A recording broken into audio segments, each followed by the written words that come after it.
Maharashtra today 24 news, सत्य परिस्थितीचा सविस्तर आढावा। स्वामी रामानंद तीर्थ रुग्णालयातील ढिसाळ व्यवस्थापनामुळे रुग्णांवर उपचार नव्हे तर अन्याय। गंभीर आजारी रुग्णांच्या वार्डात परिचारिका चक्क टेबलावर झोप घेतात।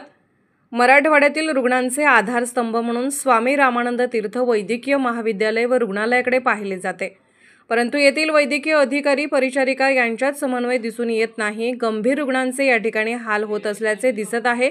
गंभीर रुग्ण दाखल वार्डात चक्क परिचारिका झोपत असल्याचे बोलके चित्र या ठिकाणी दिसत आहे।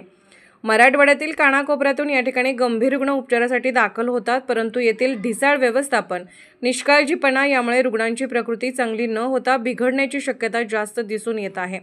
आमचे प्रतिनिधी सतीश सिरस्कर यांची रुग्णालयातील धावती भेट आणि त्यात त्यांनी रुग्णालयातील ढिसाळ व्यवस्थापन आपल्या कॅमेऱ्यात कैद केले ते आपल्या समोर आहे। जिल्ह्याचे पालकमंत्री याकडे लक्ष देतील का?